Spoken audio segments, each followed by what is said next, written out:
Verse 80, Sri Vishnu Sahasranaama. Amani manado manyo lokaswami trilokadruk sumedha mejajo dhanyaha satyamedha dharadharaha. Amani manadaha manyaha lokaswami trilokadruk sumedha medajah dhanyah satyamedha dharadharaha. Amani, one without ego. Manadaha, bestower of honor to the devotees. Manyaha, one fit to be worshipped. Lokaswami, the Lord of the three worlds, the Lord of all the worlds. Trilokadrut, support of the three worlds. Sumedha, bright intelligence, supreme intelligence.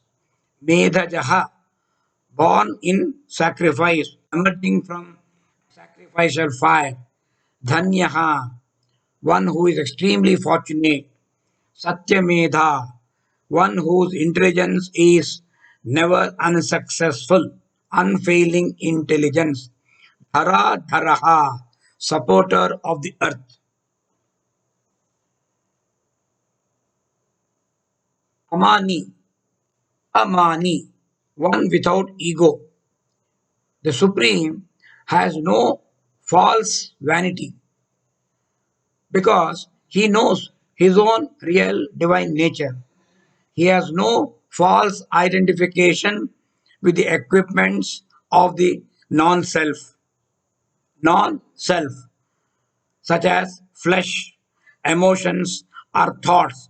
These are the things which are associated with the beings, the jiva, impermanent jiva, whereas Supreme is beyond all these things. He is transcending the body, the mind, and the intellect.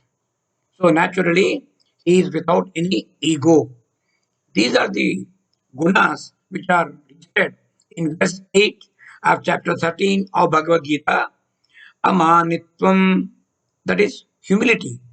Amanitvam, adambhitvam, ahimsa, kshantihi, arjavam, acharyopasanam, shaucham, sthiryam, atmavinigraha. These are some of the qualities listed by Lord Krishna in a Jnani. They are all divine qualities. Amanitvam, humility, adambhitvam, pretentiousness, ahimsa, harmlessness, kshanti, forgiveness, arjavam, uprightness, acharyopasanam, service given to the guru, service to the preceptor, guru sushrusha, shaucham, purity, purity of the mind, purity of the body, stairyam, steadfastness, atma vinigraha, self control. Here, shamaha, damaha, all these are appearing there.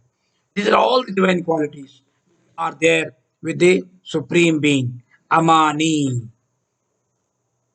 Now, he himself is without ego, but he is the one who is giving honor to his own devotees.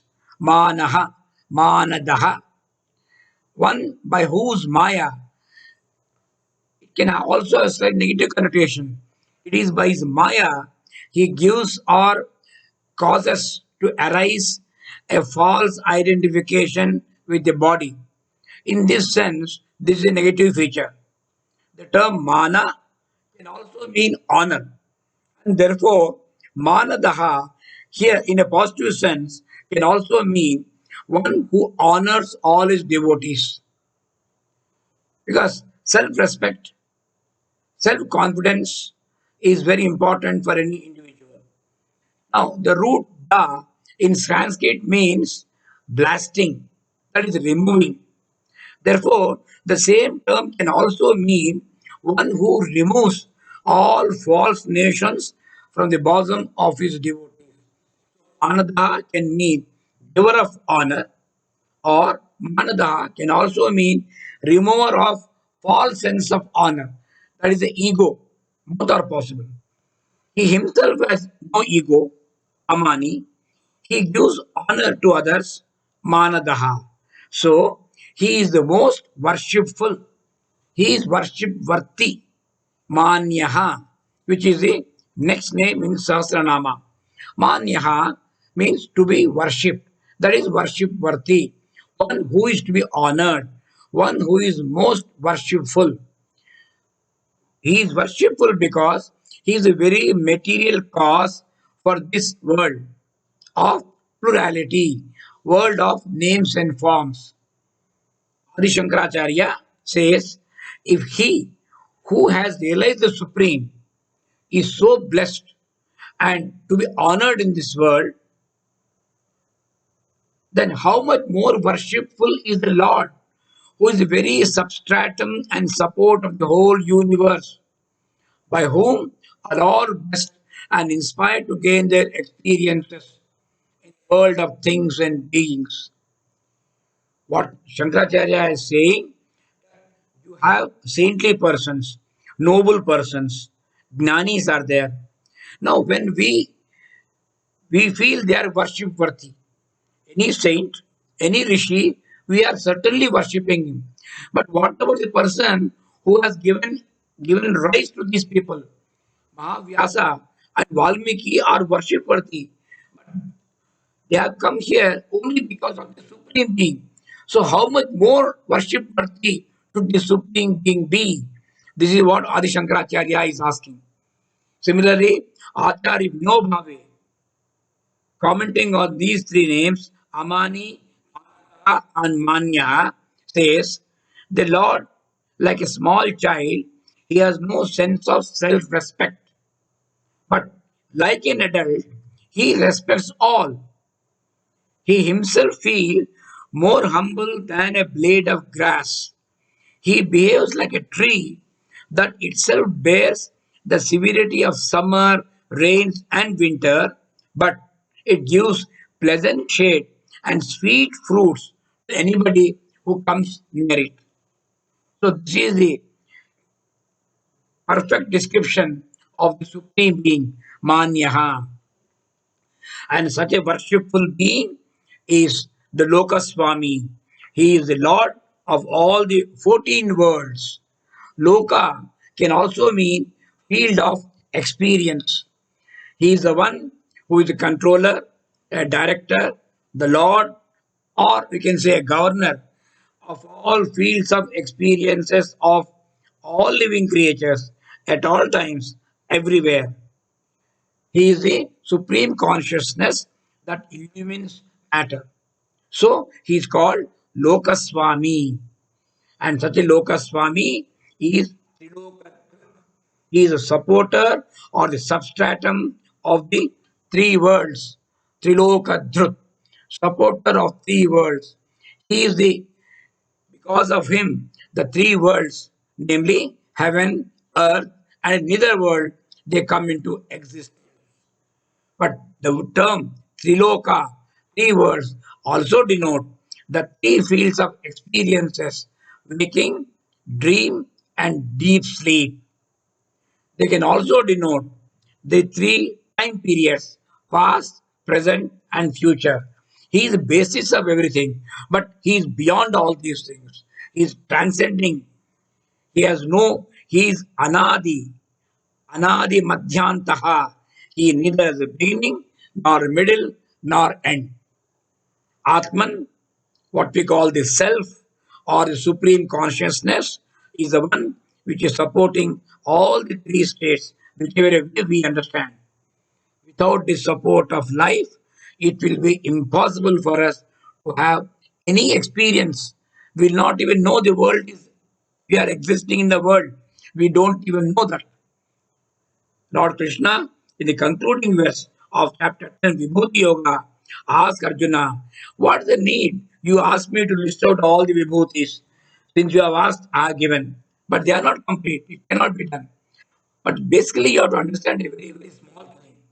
I stand supporting this entire universe with a single fragment of myself. You understand this? Then there is no need for you to bother about the individual details. अथवा बहुनैतेन किं ज्ञातेन तवार्जुन विष्टभ्याहमिदं विष्टभ्याहम idam krishnam. All this universe eka amstena ekamstena stito jagat. I stand supporting this entire universe with a single fragment of myself. Athava bahunaitena kimnatena tavarjuna vistabhyahamitam krishnam ekamstena sthito jagat. For doing all these great cosmic activities, he is the treasure house of all knowledge, all wisdom, and all intelligence. So he is called Sumedha, pure intelligence, bright intelligence. Here, the term denotes a special power in the human intellect, which is capacity to remember and repeat what has been experienced once before. Human beings have this unique quality, they're able to remember and repeat what has been experienced again. They are able to recall, meditate upon, they are able to do that. So, this indicates that the very nature of the self is not a knowledge newly gained, but it is only a remembrance of the seeker's own real nature. When we say repeat, it means it is nothing new. It was there. What is already there, we are only recalling. The seeker is recalling what he had forgotten earlier in his earlier maybe confusion. So long as we have not invoked this great power of memory, which is of our real nature, we continue to grope in the darkness of our sorrows created by our own misconception. Because we are not different from the Supreme Being. That is the basic fact which is there, we seem to forget. Once we are able to recall this, understand our own identity, and realize our oneness with the Supreme Self, this is called the real Medha, real intelligence. On realizing this self, it is not that we gain anything new, but we only rediscover our own essential self. Sumedha, the divine memory, thus indicates the ultimate goal with reference to our present forgetfulness. We seem to have forgotten our own greatness, our own identity with the Supreme. Now, the Supreme Being, Mahavishnu, was born out of sacrifices. Medajaha, born in sacrifice. Medha means sacrifice. Like Ashwamedha is one type of a yagna. Medaja, born out of a sacrifice. Now, in the sincere and great ritual called Medha, the Lord is invoked, and in his pure presence, in the sacrifice, he is born. Basically, he's always there. There's no question of born for him. But as far as we are concerned, we are ignorant, we are unaware, we invoke him in a yagna, and then we understand he is there. So, in a way, as far as we are concerned, he is born. Bhagavad Gita defines a sacrifice, what is called a yagna or a medha, as a cooperative endeavor in which we all together contribute, offer our talents, our capacity, our wealth, our time, whatever resource we have. All together we contribute in any field of chosen work, invoking in it the unmanifested Lord, who pours forth blessings by way of a yagna phala. In this sense, all our personality layers are offered in an act of total surrender. There are two verses in Bhagavad Gita which are related to this. One of them says, Karma Brahmodbhavam Vidhi Brahma Akshara Samudbhavam Tasmat Sarvagatam Brahma nityam yagne pratishtitam. All action arises from Brahma, and Brahma has arisen from the imperishable. Therefore, the all pervading Brahma ever rests in Yagna. Yagna is sacrifice. Sacrifice has to be understood in the way Gita has defined.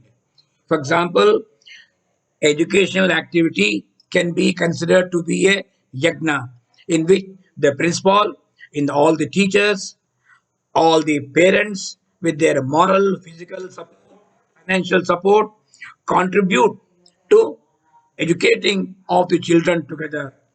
Yagnaphala is young children transform into responsible citizens of tomorrow.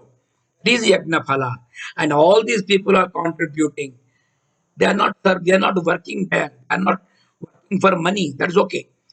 But they are basically contributing with all whole heart as a collective effort. So any collective effort done for common good is a yajna as defined by Bhagavad Gita. So Brahman is existing in that. Brahma is risen from such a sacrifice. All now the supreme being is a Purna Purusha, as all his wishes are already fulfilled. He had nothing else to fulfill, nothing else to struggle. He's called Danyaha, fortunate. Arre, what a fortunate man he is.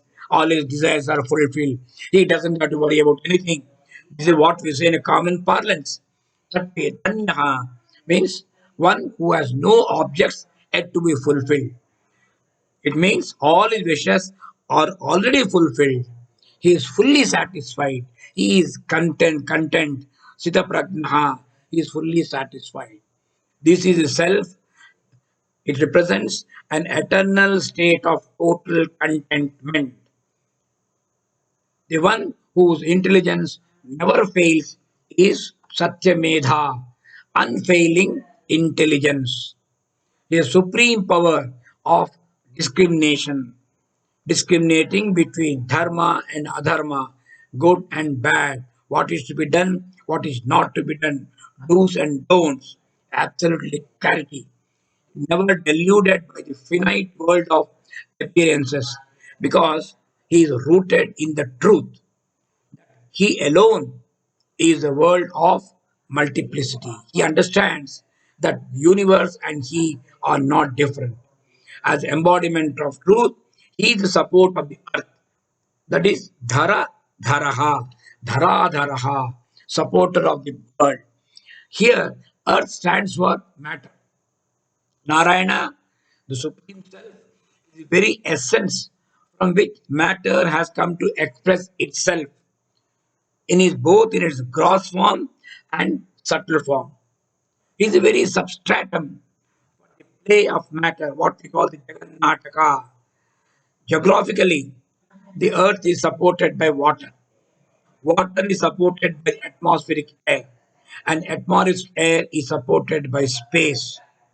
Now, space is also a concept which we exercise in our intellect, and the support for the space also is the Supreme Paramatma. All experience of the intellect are established in the consciousness. Else, they survive, they exist in the Supreme Consciousness. So, the Supreme Being, Narayana, is said to be the ultimate support for the entire world, what we see around us. Okay, with this, we'll conclude this verse. Om Asato Ma Sadgamaya Tamaso Ma Jyotirgamaya Mrityorma Amrutangamaya. Om Shanti Shanti Shanti.